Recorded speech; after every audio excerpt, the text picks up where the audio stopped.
European രാജ്യങ്ങളിലെ പുതിയ immigration സംവിധാനമായ എൻട്രി എക്സിറ്റ് സിസ്റ്റം അഥവാ EES നിലവിൽ വന്നിരിക്കുകയാണ്. ഇനി മുതൽ യൂറോപ്യൻ രാജ്യങ്ങളിലെത്തുന്ന വിദേശികളുടെ ഫോട്ടോയും കൈരേഖകളും അടക്കം രേഖപ്പെടുത്തി വയ്ക്കും.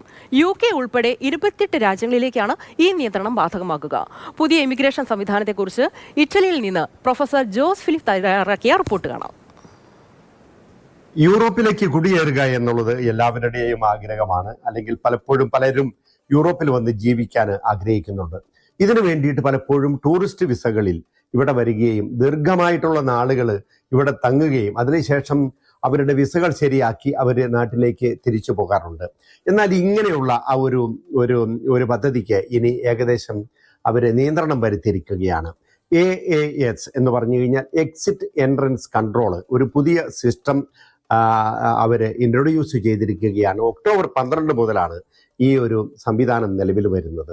യൂറോപ്പിലെ 29 രാജ്യങ്ങളിലും ഈ 29 രാജ്യങ്ങളിലെ പ്രധാനപ്പെട്ട എയർപോർട്ടുകളിലൊക്കെയാണ് ഇത് തുടങ്ങിയിരിക്കുന്നത്. ഇതനുസരിച്ച് നമ്മൾ നേരത്തെ ആപ്ലിക്കേഷൻ കൊടുക്കുകയും എയർപോർട്ടിൽ വന്ന ശേഷം നമ്മളുടെ മുഖത്തിന്റെ ഫോട്ടോ എടുക്കുകയും കൈവിരലുകളുടെ ആ ഒരു സ്കാൻ ചെയ്യുകയും ചെയ്ത് കഴിയുന്നതോടുകൂടി നമ്മുടെ എല്ലാ വിധത്തിലുള്ള ഡാറ്റകളും ആ ആപ്പ് മുഖാന്തരം അവരുടെ സെന്ററിൽ വരും. ഇതനുസരിച്ച് നമ്മൾ ഏതെല്ലാം രാജ്യത്ത് നിന്ന് കയറി ഇറങ്ങുന്നുവോ അവിടെ നിന്നൊക്കെ ഇത് രജിസ്റ്റർ ചെയ്യും, അതുപോലെ തന്നെ എക്സെപ്റ്റ് ചെയ്യും. ആദ്യം വരുമ്പോൾ മാത്രമാണ് ഇതിന് ഒരു നീണ്ട ക്യൂ തന്നെ കാണാൻ സാധിക്കുന്നത്. എന്നാൽ ക്രമേണ ഇത് നോർമലാകുകയും 2026 ശേഷം 9 ആകുമ്പോഴത്തേക്കും ഇതിൻ്റെ എല്ലാ പരിപൂർണമായിട്ടുള്ള ക്രമീകരണങ്ങൾ നടക്കുകയും പിന്നെയുള്ളത് സുഗമമാകുകയും ചെയ്യുമെന്നുള്ളതാണ്.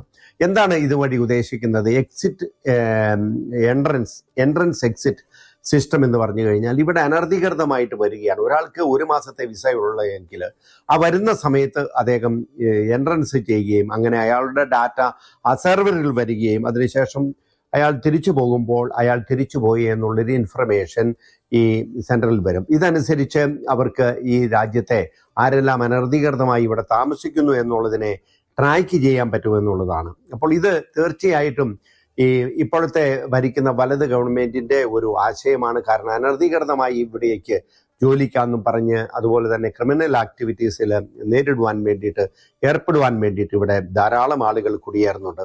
അപ്പോൾ അവർക്കൊക്കെ ഇതൊരു പണിയായി തീർന്നിരിക്കുകയാണ്. അതോടൊപ്പം തന്നെ ഇന്ത്യയിൽ നിന്ന് പലപ്പോഴും അമിതമായിട്ടുള്ള എമൗണ്ടുകൾ കൊടുത്ത ശേഷം ടൂറിസ്റ്റ് വിസയിൽ ഇവിടെ ഏതെങ്കിലും രാജ്യത്ത് വന്ന് ഇവിടെ നിൽക്കുവാൻ ശ്രമിക്കാറുണ്ട്. അപ്പോൾ എയർപോർട്ടുകളിൽ മാത്രമാണ്.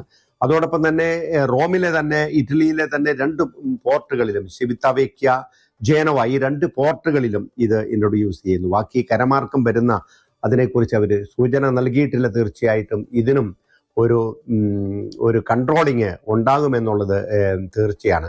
ഇത് ഒരുപക്ഷെ യൂറോപ്പിലേക്കുള്ള കുടിയേറ്റത്തെ നിയന്ത്രിക്കുമെന്നാണ് ഇപ്പോഴത്തെ നിരീക്ഷണത്തിൽ നമുക്ക് പറയാൻ സാധിക്കുന്നത്.